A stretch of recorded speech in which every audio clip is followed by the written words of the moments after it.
Hi, my name is Jared Miyamoto, and today we'll be talking about AG history, missions, and governance. In a day and age when we're bombarded with news and media which seem to desire to sow fear and division, it is easy to become overwhelmed. But even in this kind of atmosphere, it's possible to find encouragement in the truth that our God is the same yesterday, today, and forevermore. Hebrews 13:8. And if our God is for us, who can ever be against us? Romans 8:31. Those are good reminders for us because as we look back to see what God has done, it should give us hope that He can do it again.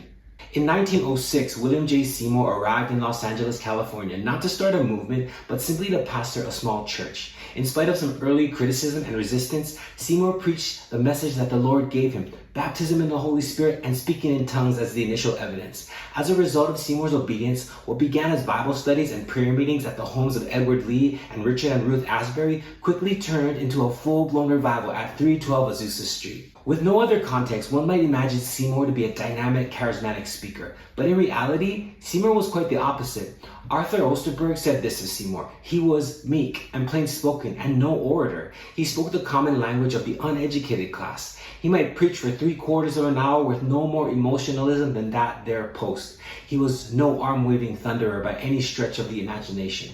But charisma, or any lack thereof, is of no consequence when the Spirit of God is there. William Durham said that Seymour was so filled with God that you felt the love and power every time you got near him. John G. Lake said, "I do not believe that any man in modern times had a more wonderful deluge of God in his life than God gave that dear fellow, and the glory and power of a real Pentecost swept the world." In an article written by Vincent Simon, he says the most striking and unusual feature in the Azusa Street meetings was the racial harmony that prevailed under the leadership of Seymour. The color line was washed away in the blood. In the most racist period of American history, thousands of whites came to Azusa Street and submitted to church leadership that in the beginning was essentially African American. This should give us hope for today that no matter what our current situation, if we fervently seek the presence and power of God, a byproduct of His kingdom come is peace and reconciliation. In 1914, 300 Pentecostal pastors gathered in Hot Springs, Arkansas, and formed the Assemblies of God. There they agreed upon 16 foundational truths for the fellowship, established common goals, and provided relationship and accountability for each other.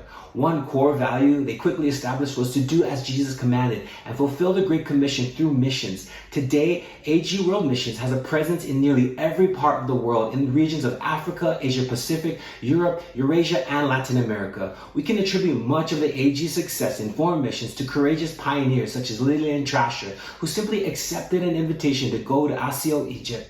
There, what began as caring for one orphan child grew into what is known today as the Lillian Trasher Orphanage in Asio, Egypt.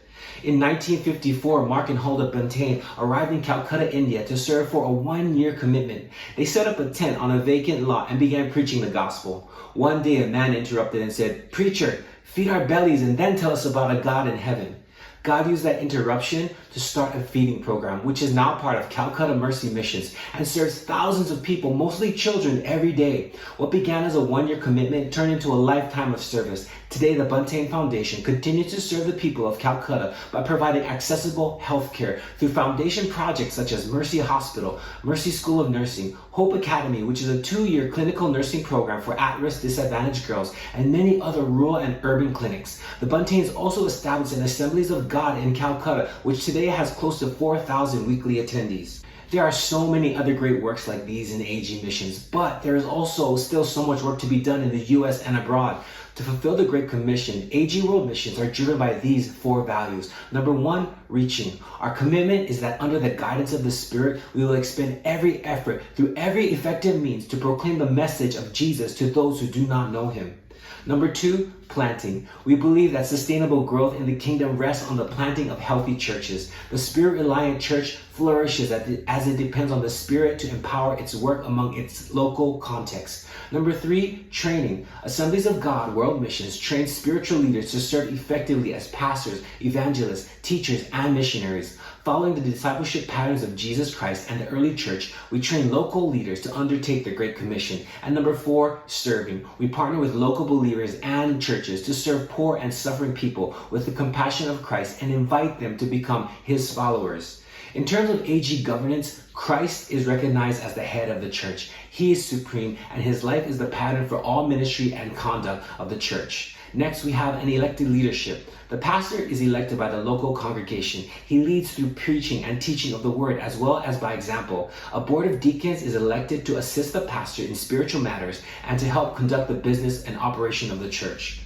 In terms of leadership and accountability, each assembly operates in its ministries under both a district and national structure. Districts oversee the ministries in their areas, such as camps and outreaches, as well as provide ministry opportunities and avenues of fellowship for ministers and constituents. The national church is called the General Council of the Assemblies of God. In keeping with the original intention of the founding body, the Assemblies of God is considered a cooperative fellowship instead of a denomination. That's just a quick overview of AG history, missions, and governance. In any season of life, but especially in hard seasons, it's good to look back on what God has done to remind us that if we remain in Him, He who began a good work in you will carry it on to completion until the day of Christ. So God bless as you continue to seek after Him.